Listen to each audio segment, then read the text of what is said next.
Bismillah. Assalamualaikum bro. Waalaikumsalam. Masya Allah. Apa kabarnya? Alhamdulillah baik. Antum gimana bro? Alhamdulillah saya baik juga nih. Alhamdulillah. Guys, ini Arek Surabaya. Kemarin kalian minta bahwa mau podcast sama Arek Surabaya. Antum paling banyak pollingnya. Gitu ya? Iya, Yang di 56% dari Instagram antum kemarin itu kan? Iya, di Instagram kemarin tuh pollingnya paling banyak. Kan ada orang 4. Iya. Orang Lamongan, orang Kalimantan, Gorontalo, dan orang Surabaya. Kali ini kita bersama orang Surabaya. Kita bakal mendengar kisah-kisah tentang Surabaya, perjuangan para pahlawan. Mungkin kayak gitu ya. Karena Surabaya ini terkenal banget. Kota yang sangat berani ketika melawan penjajah zaman dulu. Coba sapa-sapa dulu dong pakai bahasa Surabaya nih. Perkenalan dulu dong gitu. Halo Rek. Sak kurunge Assalamualaikum warahmatullahi wabarakatuh. Waalaikumsalam warahmatullahi wabarakatuh. Sebelumnya perkenalkan jenengku Harja. Harja Senabib, koncone kucurut. Mahasiswa studi Ar-Rahmah semester 3. semester telu. Telu. Oh ya.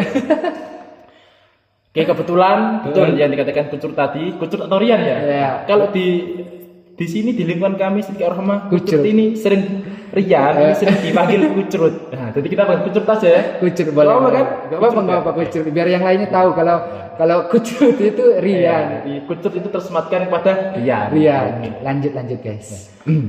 Saya mahasiswa Studi Ar-Rahmah sama dengan Rian semester 3. Ya, saya asli Surabaya. Mungkin kalau semisal teman-teman semuanya ingin mendengarkan atau ingin tahu lebih mengenai kota Surabaya, saksikan video ini. Jangan lupa Like, komen, dan subscribe. Oke, baik, kita mungkin lanjut ya pembahasan kita pertama. mulai. Pembahasan pertama ini mungkin pertanyaan saya itu apa yang dirasakan ketika menjadi orang-orang Surabaya, mungkin mempunyai mental yang kuat atau mempunyai darah militer yang kuat gitu. Gimana perasaan kamu? Mungkin gini ya, kita mulai sebelumnya. Saya tanya boleh nggak? Boleh. Yang selama ini tersemat pada kota Surabaya itu adalah kata wani. Wani saya pernah dengar. Wani itu semangat. Salah. Apa itu? Tahu nggak wani itu apa? Wani itu hebat. Bukan. Salah. Nebak doang ya, nggak apa Jadi, salah. kata yang tersemat pada kota Surabaya ini adalah kata wani, berasal dari bahasa Jawa yang berartikan berani. Oh, berani. Jadi wani ujungnya i, berani. Nah, jadi anu tadi sempat mengatakan bahasanya yang dikatakan sebagai anak kota Surabaya apa kayak militansi, punya jiwa-jiwa militer. Benar. Ini begini hubungannya. Oke, kita mulai dari kata wani. Iya. Oke. Oke, Kenapa wani. kota Surabaya ini dikenal apa ya? Kayak kata yang tersemar itu kata wani atau berani. Oke. Kalau kita ngomong-ngomong mengenai sejarahnya, Sejarah yang panjang ya. sejarah yang panjang, perjuangan panjang. Mengapa kata wani ini tersemat pada kota Surabaya? Dulu di tahun 45, pernah nggak dengar lagu Di sanalah di Surabaya di tahun 45 kami berjuang bertaruh nyawa. Pernah dengar gak? Asli. Pernah dengar gak? Baru kali ini dengar langsung Masa dari baru denger? orang Surabaya. Bisa. Serius, saya baru kali dengar ini. Baru dengar? Iya. Baru kenal mengenai lagu ini. Baru dengar kali ini. Biasanya saya dengar lagu yang kayak Indonesia Raya, apa Tanah Airku. Tapi lagu-lagu ini kayak berkali ini loh. Jadi dalam lagu ini di sanalah di Surabaya di tahun 45 kami berjuang bertaruh nyawa. Karena itu betul itu. Antum tahu nggak sejarahnya? Sebelumnya Ini kayaknya. Ana mau tanya kepada antum ya. Pengen Dan denger, kepada pemirsa semua. Ana mau tanya, mungkin ini juga bisa dibuat apa ya? Mungkin adik-adik sekalian yang SD, benar-benar. SMP, SMA yang mungkin nanti di ujiannya keluar. Pasti semuanya sudah tahu. Ayo, apa? Hari Pahlawan diperingati pada bulan berapa? Tanggal berapa? Coba. Mudah sekali nih guys. Hari Pahlawan diperingatkan pada bulan November, bulan 11, tanggal 10. Benar? Ulangi. 10 November. 10 November tahun? Tahun 1945. Oke. Betul. Oke. Pertanyaannya betul. Sekarang kalau anak tanya, mengapa? Coba bisa jawab nggak? Mengapa ya? Mengapa apa nih? Mengapa Hari Pahlawan diperingati 10? Mengapa Hari Pahlawan diperingati pada tanggal 10 November? Sepengetahuan saya ya. Ya. 10 November itu terjadi perang besar di kota Surabaya. Betul? Tapi saya nggak tahu kisah lebih lengkapnya. Itulah mengapa kota Surabaya ini disebut kota pahlawan. Kenapa? Karena apa? Pada tahun itu benar-benar nasib bangsa Indonesia itu digantungkan Kepada harapan terakhirnya itu yakni di kota Surabaya. Karena apa? keren Surabaya. Kita urut ya sejarahnya. Teman-teman semuanya, mungkin Putur juga pasti semuanya sudah mengetahui ya. Pada tanggal 17 Agustus 1945 negara kita memperingati Hari Kemerdekaan, proklamasi kemerdekaan. Itu pasti ya. Jadi negara kita ini sudah merdeka. Setuju kan? Semuanya sudah setuju. Setuju guys. Oke, setuju. Bahwasanya Indonesia ini sudah merdeka pada tahun itu tanggal 17 Agustus. Terus Terus negara-negara jajahan kan kita terakhir ini kan dijajah oleh Jepang kan? Jepang. Nah, Jepang. akhirnya karena pasti antum tahu kan peristiwa bom Hiroshima dan Nagasaki itu akhirnya Jepang menyerah Kepada Indonesia. bukan kepada Indonesia. Kemana? Jepang itu sudah merasa kalah pada saat perang dunia pada saat itu. Oh. Karena apa? Pusat militer mereka, Sudah mulai ibu kota negara mereka itu sudah lumpuh karena bom yang dilancarkan oleh Amerika pada saat itu. Lah, pada akhirnya Jepang pun melepaskan negara-negara jajahannya.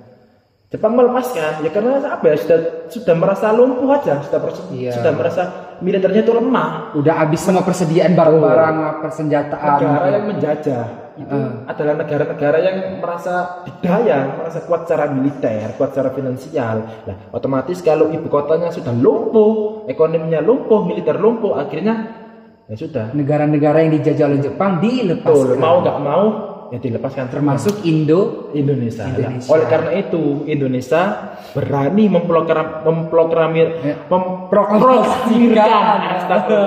pada tanggal 17 Agustus itu. Nah, karena apa? Jepang sudah merasa kalah dan lemah. Ini kesempatan untuk Indonesia bisa merdeka. Tetapi ada tetapinya nih. Tetapi kenapa guys? Kita dengar. Indonesia pada saat itu setelah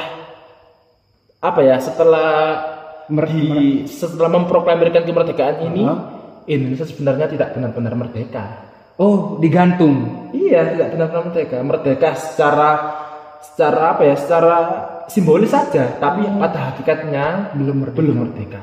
Itu kenapa tuh? Tahu nggak pemirsa semua? Nggak tahu. Itu sendiri tahu nggak? Nggak tahu, pengen dengar lagi. Oke. Dikarenakan negara-negara yang pernah menjajah Indonesia sebelum Jepang ini merasa tidak ikhlas. Merasa tidak terima.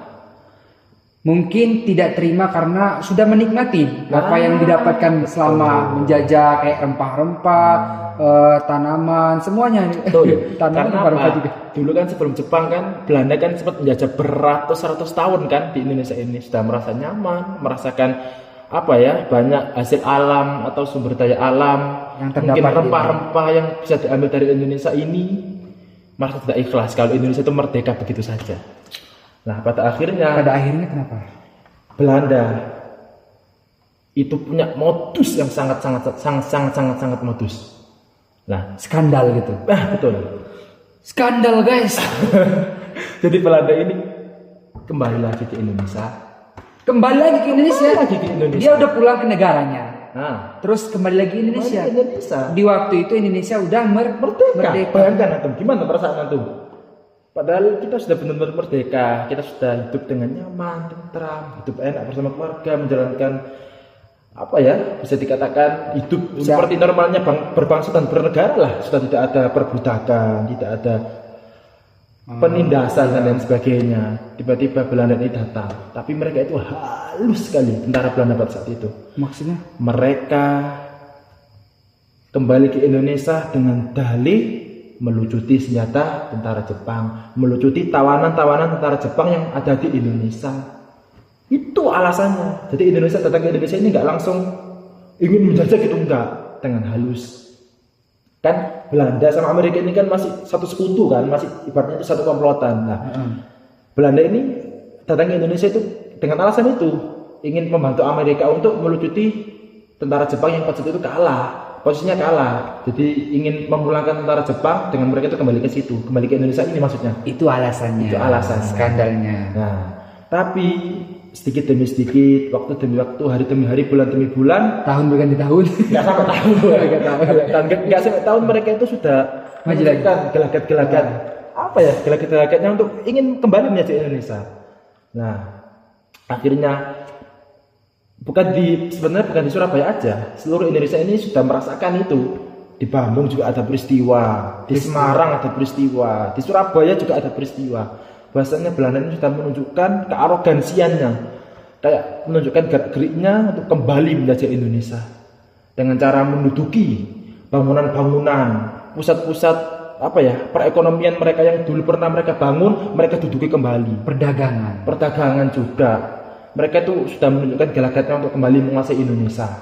Nah, akhirnya singkat cerita, ini supaya tidak melebar kemana-mana, kita fokuskan ke Surabaya aja ya. Fokus ke Surabaya aja. Lanjut. Akhirnya pada saat itu para founding father kita, para pendiri negara kita, akhirnya pada saat itu berunding dengan Belanda. Ini gimana ini kok gini terus? Akhirnya sudah menemukan titik temunya, tapi Belanda mengkhianati perjanjian itu. Akhirnya berunding lagi, perang lagi, berunding lagi untuk senjata-senjata, tapi mereka ingkar lagi, perang lagi. Nah, oke. Sekarang kita masuk ke intinya. Kenapa Surabaya disebut kota pahlawan dan saat ini Surabaya itu tersemat kata wani? Dan Surabaya terkenal pahlawannya ya. Iya. Okay. Pada saat itu di tanggal 30 Oktober 1945 para petinggi-petinggi Belanda datang ke Surabaya untuk menghadiri suatu perundingan, rapat besar. Dikarenakan apa? Ya, kedua belah pihak ini, Belanda dan Indonesia ini menginginkan, hasilnya tidak menginginkan sih, kayak mengalibikan saja untuk berdamai, tidak saling berbaku tembak, cekcok lah. Nah, hadirlah pada saat itu petinggi Inggris yang bernama A.W.S. Malabi. A.W.S. Malabi ini jenderal besar. A.W.S. Malabi ini sukses memimpin perang dunia ke-1, mereka menang, perang dunia kedua mereka menang. Hadir ke Surabaya, bayangkan, petinggi militer mereka datang ke Surabaya. Nah, pada saat itu A.W.S. Malabi ini terbom di kota Surabaya, tepatnya di Jembatan Merah. Metong itu apa? Metong itu meninggal. Itu bahasa apa itu? Anak nggak tahu itu. Metong itu bahasa apa? Meninggal di Jembatan Merah itu. Enggak, sebenarnya metong ini bahasa apa? Metong itu bahasa saya sendiri. Oh, bahasa Palembang. Oke, ini juga saya bener-bener baru tahu kali ini. Metong itu meninggal. Oke. Saat di hari itu 30 September 1945, A.W.S. Malabi singkat cerita dibom oleh anak-anak Surabaya dan dinyatakan metong. Mati. Tapi sebenarnya mati. Dia mati, dibom, dilempar granat di bawah mobilnya, akhirnya mati. Itu yang ngelempar bom itu siapa? Anak nggak tahu kali itu, Tahu nggak nama itu? Mungkin orang Surabaya juga kan? Asli Surabaya pastinya. Surabaya pasti. Oke, terus singkat cerita, hal inilah yang memacu kemarahan tentara Inggris pada saat itu. Marah sekali. Bayangkan, jenderal besarnya, jenderal berpangkat, jenderal tinggi hitungannya. Jenderal yang memimpin perang, yang sukses memimpin perang, menang di mana-mana, mati di tangan negara jajahannya sebelumnya. Mati di tangan arek-arek Surabaya yang itu mereka itu menganggap ini adalah hal hina. Mati di tangan rakyat arek-arek Surabaya. Akhirnya hal ini yang memicu kemarahan tentara Inggris pada saat itu. Marah sekali. Akhirnya singkat cerita di tanggal 9 November tentara Inggris pada saat itu mengirimkan pamflet-pamflet yang isinya itu sebuah ancaman kepada arek-arek Surabaya. Yang isi ancaman itu yang pertama, arek-arek Surabaya pada saat itu harus nyerah tunduk kepada tentara Inggris paling lama tanggal 10 November jam 6, harus menyerah dengan menyerahkan seluruh senjata-senjata yang telah kita rampas dari tangan tentara Jepang. Bayangkan, kita harus menyerah kepada mereka dengan mengangkat tangan Sebelum tanggal 10 November. paling lambat 10 November jam 6 pagi. Kita harus menyerah kepada mereka dengan membawa bendera putih, tanda kita itu menyerah kepada mereka. Paham. Bayangkan. Jadi kalau kita mau nyerah, kita bawa bendera putih, Ya. itu menandakan bahwa Indonesia tuh nyerah di depan mereka, Ya. depan orang Betul, Belanda. betul. Yang kedua, Ya ini, bentuk ancaman ini adalah bentuk luapan emosi tentara Inggris pada saat itu. Karena apa ya, jenderalnya Iya, mati. Iya. Getong, Bang. Getong. Iya. Lah, karena benar-benar emosi, nah akhirnya itu ancaman yang diberikan kepada kita. Kalau semisal kita nggak mau mengiyakan ancaman tentara Inggris itu, Inggris dan para sekutunya menargetkan Banjar Surabaya ini nggak lebih dari 3 hari akan diluluh lantakan, akan dihancurkan, di bumi hanguskan rata dengan tanah. Nggak lebih dari 3 hari akan diserang melalui darat, udara dan laut, akan di bumi hanguskan nggak lebih dari 3 hari. akan tetapi Itu ancamannya, bayangkan. Akan tetapi apa jawaban arek-arek Surabaya? Ya. Coba sekarang kamu tanya pada antum. Kalau semisal antum hidup pada zaman itu, antum posisinya sebagai arek Surabaya. Aku posisi jadi arek Surabaya. Kira-kira antum bisa nerima nggak bahwasanya kemerdekaan kita yang sudah kita perjuangkan sebelumnya, terus kita menyerah begitu saja kepada mereka? Ini diancam kan? Tapi posisi diancam loh ya, diancam. Apakah antum ngelawan? Apa antum sudah ngaji murojaah aja di rumah? Atau antum mengiyakan menyerah itu tadi? Kan antum coba gimana posisi pada saat itu? Kalau mereka ngancam kan, Iya. saya jawab apa? Iya. Ya saya harus melawan. Oke. Melawan pada saat itu. Oke. Dan saya bilang saya akan melawan tentara-tentara Jepang, Belanda, Inggris, dan saya akan mempertahankan kemerdekaan Indonesia. Takbir. Allah. Wah. Tapi Oke. tapi sekarang beda lagi. Nah, sekarang kita berjuangnya sudah nggak Iya, lagi dengan senjata, nggak lagi dengan fisik, tapi dengan digital. mengaji yang tekun, belajar yang rajin supaya bisa berkontribusi untuk bangsa dan negara kita. Nah, lanjut kita kembali fokus ke ceritanya. Oke. Tanggal 9 November, tepatnya kota Surabaya ini diancam oleh tentara Inggris pada saat itu dengan cara mengirimkan pamflet-pamflet atau edaran-edaran melalui pesawat-pesawat mereka. Surat-surat gitu. Surat-surat, ya betul, berupa suratan-suratan. Pokoknya yang intinya itu 3 poin itu tadi.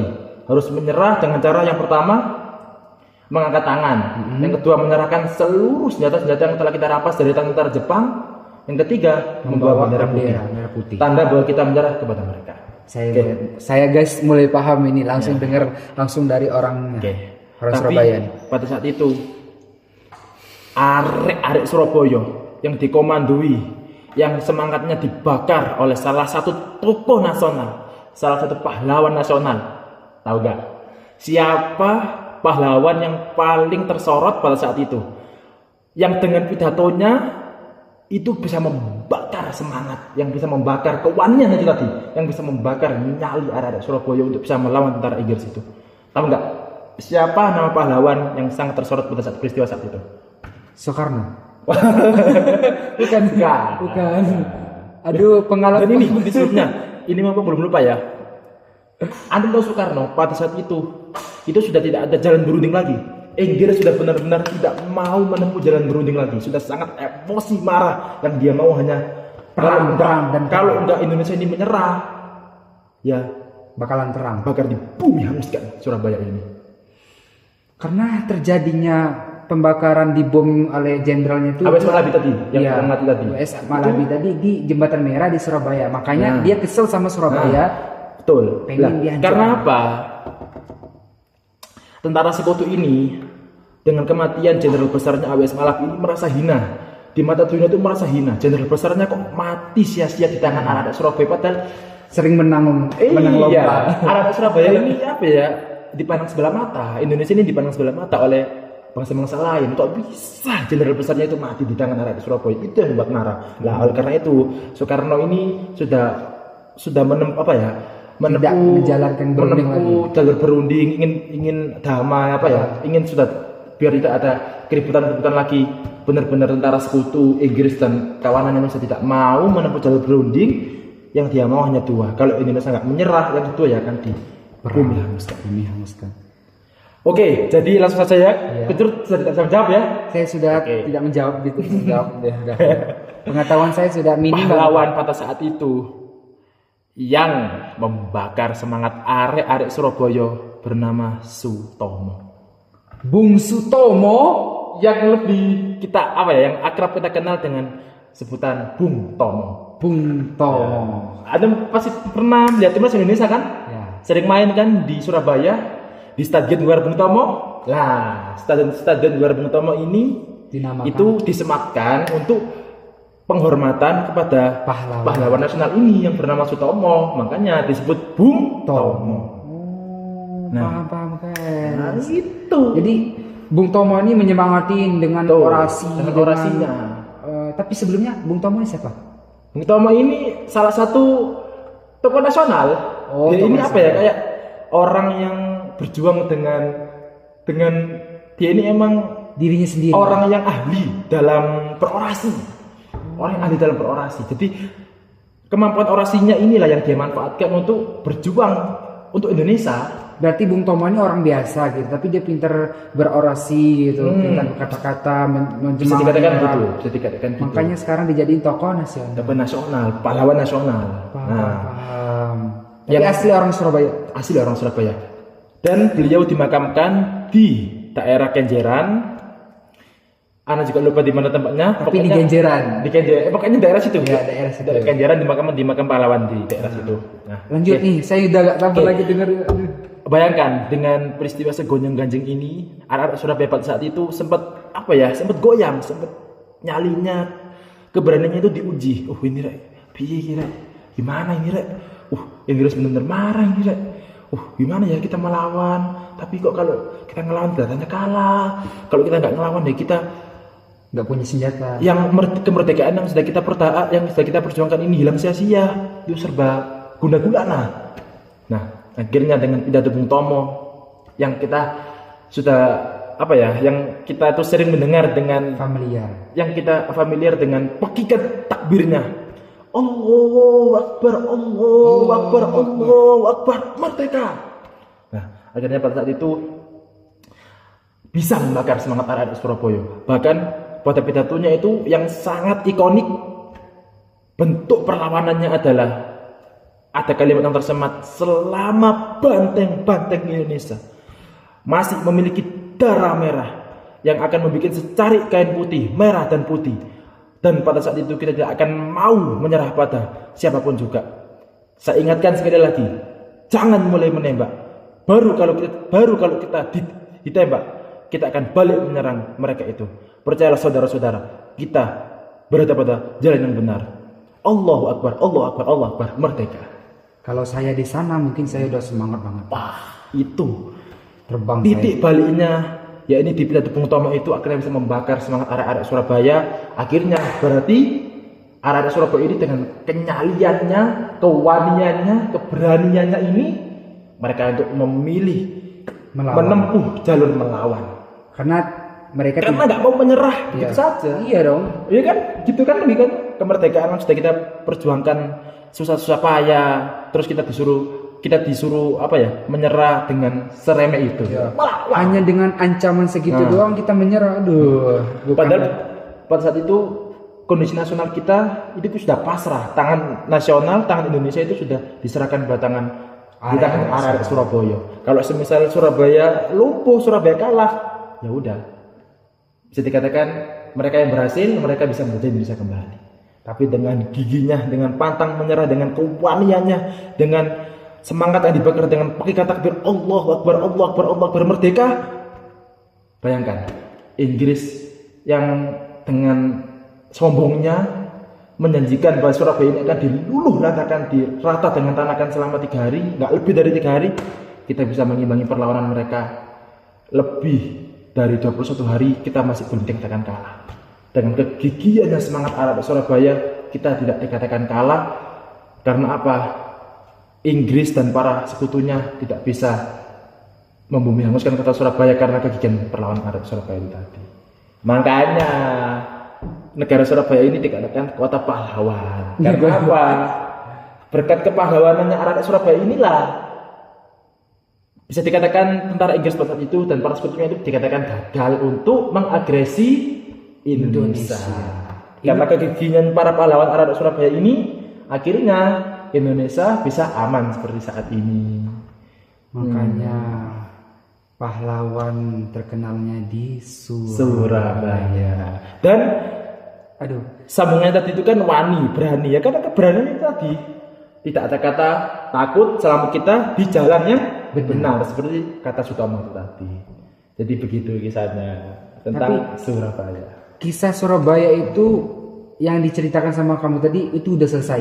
Atau masih ada perang-perangnya, masih belum selesai ketika 10 November itu perang antara Inggris, Surabaya itu ada yang mungkin ada yang kalah di Surabaya dan di Inggris juga kalah dan imbang lagi itu. Pokoknya kesimpulannya pada saat perang 10 November ini kan selama agresi militer selama 21 hari itu tentara Inggris itu merasa kewalahan. Bukan nggak ada kalah menang, jadi bahasanya itu bukan kalah menang. Tapi karena sudah nggak sesuai target 3 hari ini tadi dengan waktu yang lama 21 hari, akhirnya secara nggak langsung kan dari pihak Inggris, dari pihak mereka itu juga banyak yang mati, alutsistanya habis, senjata-senjata. Akhirnya juga mereka merasa putus asa, akhirnya mereka menarik pasukan.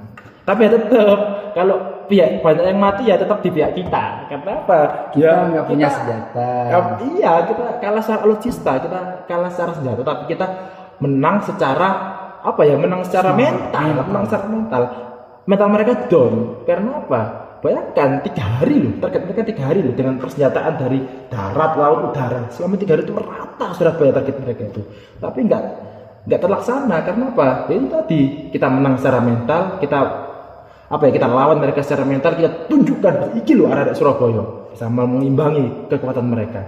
Nah, jadi mereka menarik pasukannya, bisa dikatakan kita yang menang. Karena mereka menarik pasukannya, kita masih melawan. Karena mereka yang mundur, jadi kita yang akan menang. Mereka mundur, kita mulai maju. Meskipun kita ini nggak punya senjata yang memadai, tapi semangat, nyali, mental itu yang kuat. Itu yang makanya sampai sekarang tersemat kata salam satu nyali wani itu. Apa tadi ulang kita barangnya? Salam. Nanti ada yang bilang salam satu nyali, artinya bilang wani ya. Salam satu nyali wani. Nah, itu. Keren. Makanya klub bola sekarang yang main Persebaya itu nggak lepas dari penyemangatnya itu, jargonnya itu salam satu nyali wani. Salam satu nyali wani. Itu. Mungkin kayaknya banyak sekali yang harus kita bahas ya. Tapi mungkin waktunya tidak sempat. Mungkin kita bakal adain part 2 ya. Karena segini aja ceritanya itu belum cukup. Karena kita butuh cerita-cerita yang sangat sesuai dengan keasliannya dan juga dengan kebenarannya. Karena kita sangat butuh jejak asli ya. Mungkin kan yang saya terangkan ini tadi kan sepengetahuan saya. Jadi dalam artian itu kalau menginginkan sumber detailnya bisa dicari sendiri di Google, YouTube juga insya Allah sudah banyak mengenai tanggal-tanggalnya, semisal kayak detail-detailnya tanggal segini itu terjadi apa, tanggal segini terjadi apa. Jadi saya di sini ini hanya menerangkan garis besarnya saja. Kenapa kok Surabaya ini disebut kota pahlawan, satu, dan yang kedua kenapa kok kata wani ini tersemat pada kota Surabaya, itu jawabannya itu. Guys, tunggu dulu guys. Kayaknya ada yang menceritakan kepada sampean. Mungkin orang-orang terdahulu atau kerabat atau nenek, moyang, kakek yang pernah menceritain langsung. Jadi cerita itu kayak ngalir gitu.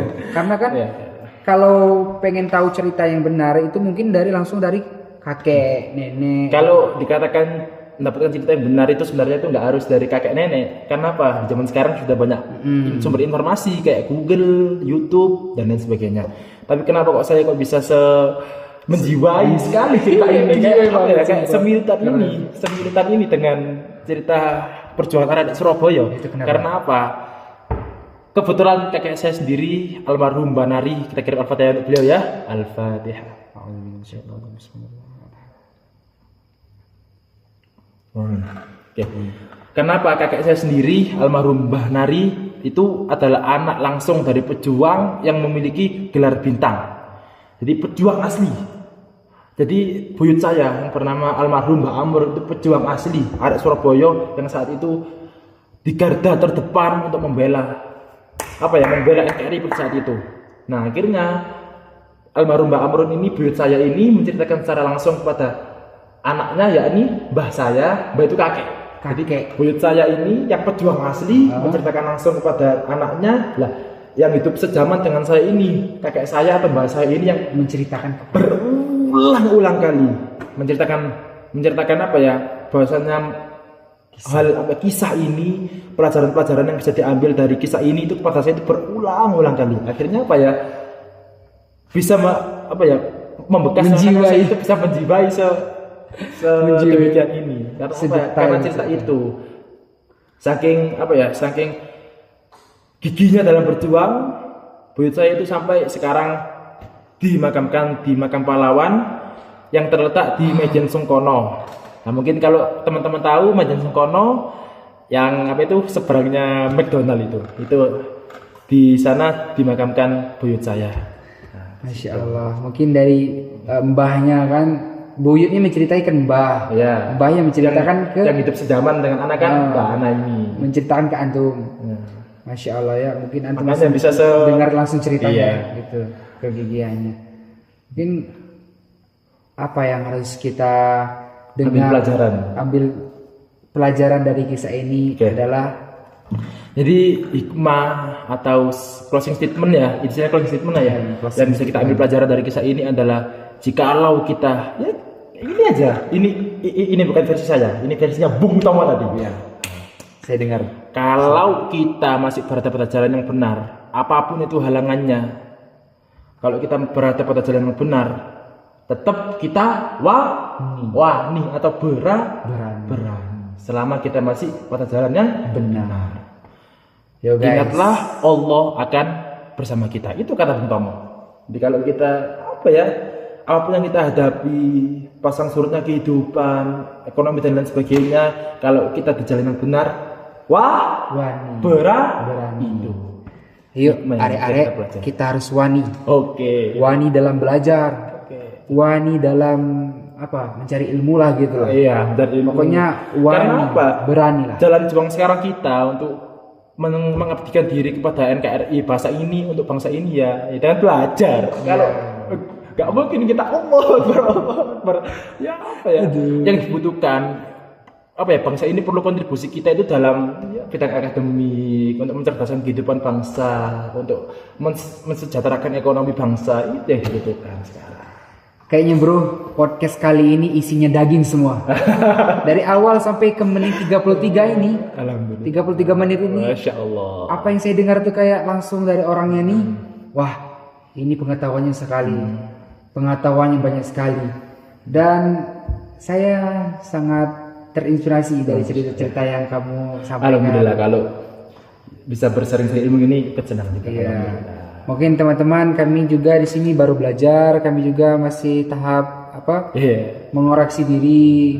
Mungkin kalau ada yang kesalahan. Karena ini kok kita kutur dengan Ana ini juga sama-sama mahasiswanya semester 3. Jadi sama-sama belajarnya. Jadi kalau misal ada kritikan, saran, masukan, komen di bawah. Komen di bawah ini. Kami juga buat dapur rekaman ini nih baru, makanya kami pengen cari banyak relasi. Justru ini inovasi. Kita rekaman ini malam-malam sekali loh ini. Coba ini jam berapa itu? Jam berapa sekarang? Kita mau jam 12 loh ini. Jam 12 malam. Karena apa?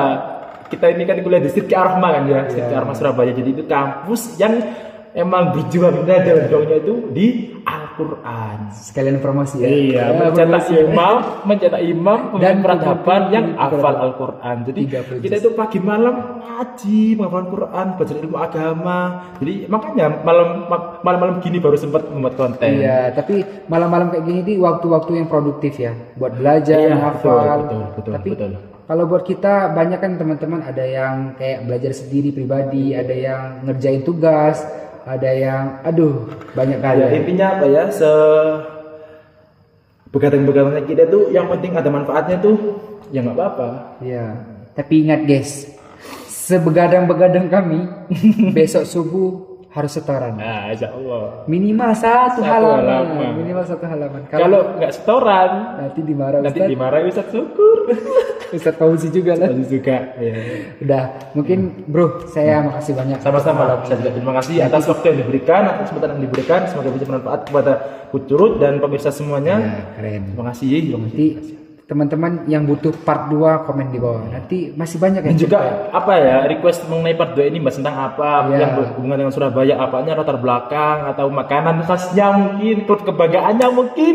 Persebaya. Iya, sebelum Persebaya ini, karena saya juga bonek nyel. Udah. Nanti udah kita kayaknya udah cukup kita ya. akhir cukup ya. Sudah malam juga Udah ini. capek, kita mau tidur nih ya. Ya. Teman-teman terima kasih sudah menonton. Jangan lupa like, komen dan subscribe. Bantu support dapur rekaman kecil-kecilan ini. Terima kasih. Udah 35 menit. Kami berdua undur diri. Kami ucapkan terima kasih. Wassalamualaikum warahmatullahi wabarakatuh. Salam dulu. Waalaikumsalam warahmatullahi wabarakatuh.